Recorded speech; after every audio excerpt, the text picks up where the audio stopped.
Robin Hood Radio presents Flavor Matters with Serge Madikians. He's the owner of Serges restaurant in Armenia. If you can't find him in the kitchen or gardens, then follow him either on Facebook or Twitter at Serges NY. Thank you for tuning in, everyone. This is Serge from Serges Restaurant and Flavor Matters. And I'm continuing my discussions about Armenia and Armenians around the world. And I am honored and privileged to have Robin or Ruben Koulaksezian from Paris, who is joining us. Ruben, or Robin in English, is a native French Armenian and is also the brainchild of the book Little Armenias. He is a graduate of Sorbonne in international relations, and he's worked for the French government, including the French embassy in Moscow. Robin, thank you so much for calling in from Paris. Hello. Hello. Hi, Serge. Thank you for having me. Yes. So, Robin, you are an Armenian in Paris. You went to Armenia at 18 when you were in 2007 for the first time. And you have been going to Armenia since, and you love traveling, sometimes even hitchhiking wherever you go. Tell us a little bit about yourself, number one, and then how this idea of the book, Little Armenias, and your wonderful Instagram feed under the same name, Little Armenias, came about and how you decided to do it. Well, so as you said, I'm born and raised in Paris. I'm a real mix between the French and Armenian cultures. And I grew up only in France, and I never traveled that much until I was 18, 17. I went to Armenia for the first time when I was 17, as you said. And I think that was the first time I traveled outside of France. Yes, you said that the first time that you traveled outside of France, you went to Armenia, and it was in 2007, which, 14 years ago, and Armenia had just gained its independence for about 10 years, and it was a very, very different country. That was very different, and that's why I understood what was traveling, and for me that was new, and I really liked it. So whenever I had an occasion, like be it just student vacations and later when I had the opportunity to do internships or working abroad, I really enjoyed discovering new cultures, new countries. So it started more as something natural for me, something as a hobby. I enjoyed learning languages. I enjoyed traveling, learning about different cultures, different food also. And that's why after many travels, I went to Asia, Africa, South America, the US, of course, all over Europe. And almost all the time was, as you said, hitchhiking, backpacking, staying in hostels, very, on the backpackers travel, let's say. But I was feeling that I was learning a lot. And that's why I decided, okay, can I connect that experience of traveling with my Armenian roots? And in particular, I was thinking that's because the Armenian diaspora is, especially after the genocide, but not only, is present in many countries all over the world. I was thinking we should have a book where whenever we go somewhere, we can meet fellow Armenians. And not because, how can I explain that? That's not just to meet an Armenian. I'll take an example. I went to Buenos Aires in Argentina, and I've met local Argentine Armenians. But in fact, you meet them through these common roots that we are both Armenians. But you're meeting how did you connect with the Argentinian Armenians? Oh, You know about them, or did you look in the phone book? No, actually, the phone book thing, I think that was like I've known Armenians doing that 50 years ago with the phone book, but no, today more in social networks, and I knew someone that told me they have friends in Argentina, so just I say, okay, can you give me the contact of your friend? That's how it happened. But when you meet these local people, you meet Argentines, local Argentines. It's even more interesting like that. The Armenians say like common roots are more a way to get to know local people, and they invited me to a wedding. Like the guys that I made friend, I don't know, it was 3 or 4 days before their wedding, and they invited me to the wedding, and I went there. It was not really an Armenian wedding; it was a real local wedding, Yeah. So, and I was thinking, I use this thing as connecting with Armenians, but it gave me the opportunity to be and to attend a local wedding and feel the local culture from Argentina itself. So I think what is very interesting following you on your Instagram and knowing you and having gone through your book, of giving your books to friends and relatives.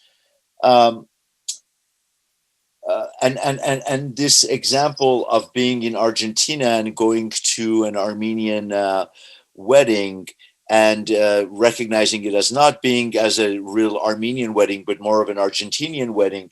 What have you gained from this experiences? You've been to Brazil, you've been to Greece, you've been to Turkey. I mean, you've been everywhere. And you've put a lot of little videos together and snippets, stories of introducing various Armenians. I call it Armenian worlds. You've introduced us to the Armenian worlds in different countries. What do you think from your experience? It's offered you a very interesting perspective. What do you think is the common thread that you have discovered, or have you discovered any common threads? Well, first was what I learned.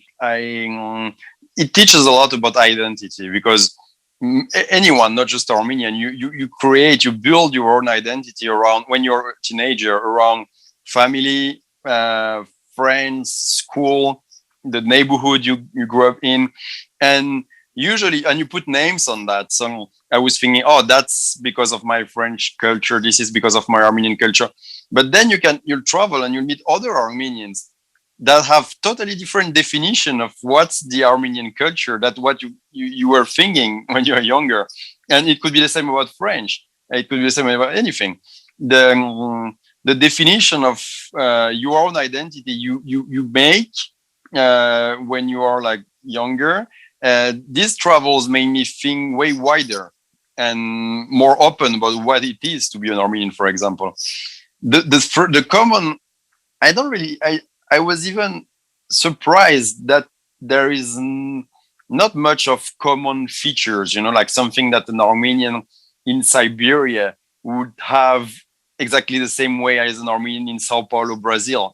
There is almost nothing in common. And that's why it's interesting to hear. But yet they identify themselves as Armenians.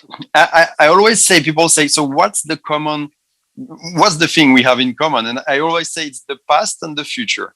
It's this consciousness that we have a common past, we have a common history, and that's actually true. Like we come from the same roots, even though one is ending up in Siberia, the other one in Brazil, the other one in California or whatever.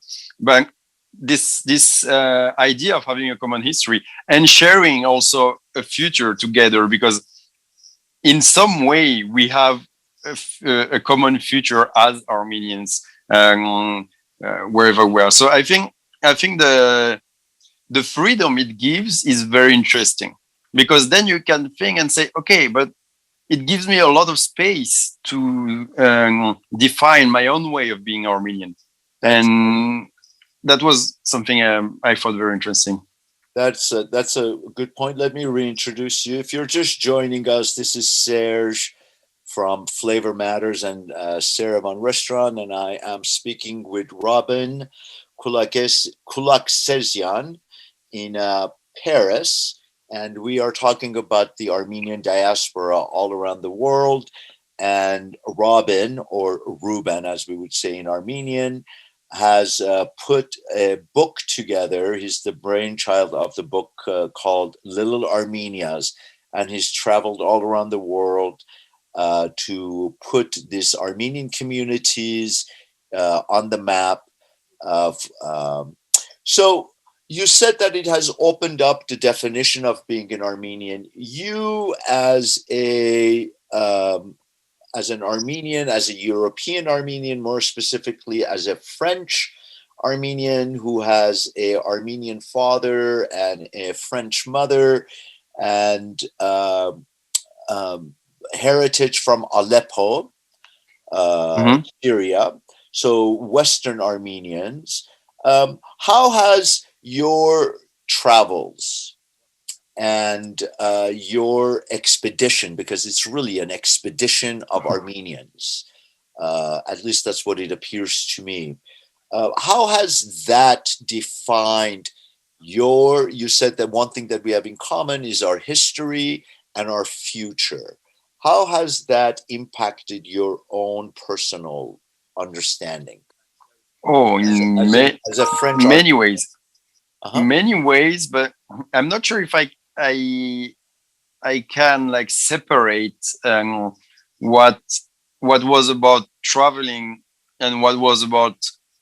I think like I discovered my Armenian identity in the same time I discovered other cultures. I experienced traveling alone. I learned languages because I'm very into also linguistics and learning languages. So how many languages do you speak now? I speak 8.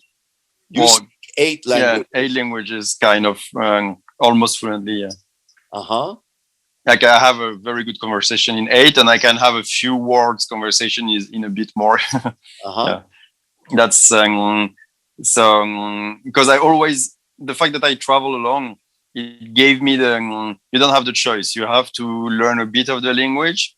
You have to communicate with locals. So you speak French, you speak English, you speak Armenian, and I speak Spanish, I speak Portuguese, Russian, Arabic, and Italian. Was Arabic very difficult for you to study? Yeah, Russian and Arabic were the hardest ones, and I'd say Arabic. Russian and Arabic were the hardest. Okay. Because it's different systems. So the Latin languages are easy. As a French, when you study Spanish and Portuguese, or Italian, you just have a lot of common words. So it's easier. Sure. And then the grammar and the expressions. Yeah, very similar. So just to go back to what you were saying, that through your travels is expanded, I'm hoping to extract a couple of really distinct things that you may have identified that when you were 18 and you began your travels you didn't have, but over this last 14 years you have a deeper understanding, and more specifically about being an Armenian.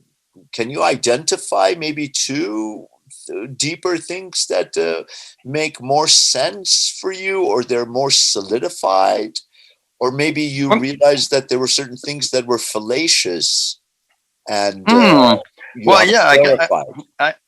can talk about food and a bit about language too. But about food, for example, the idea I had of Armenian food was the food of my grandmother, and I think that's natural. But you imagine the big idea of Armenian food as just what's cooking your family is cooking. So I was seeing it this way, and then I was discovering that for an Armenian somewhere else in Lebanon, Armenian food is something totally different. For an Armenian in Iran, so Armenian food is different. In Russia, in Georgia. So I think that's something that evolved a lot. My definition of not only Armenian food, of course, and food in general, like the labels you put on, this is from there or this is from that, and that's something that today I'm a bit if I look back to myself when I was 18, I was very close-minded on the definition of food and recipes, and what Armenian food is that what you're trying to say? Exactly. Yeah. Since your grandmother was from Aleppo, then you were eating more Western Armenian. Exactly. Yeah. Yeah. It was Western Armenian food, and even like before they were from Marash, which is like an area it was in the Aleppo governorate of the Ottoman Empire. So they had also, even from that particular town, they had their own specialties, and even the same dish can be cooked in different ways according to the town you're coming from. 100%. That's what's fascinating about food. We have about 2 minutes left. What would be a second characteristic or idea or feeling that is more solidified in you from your travels? That's a hard one. Did you through your travels? But did you see anything that deepened or altered your sense of being an Armenian, or for you, did it change? It's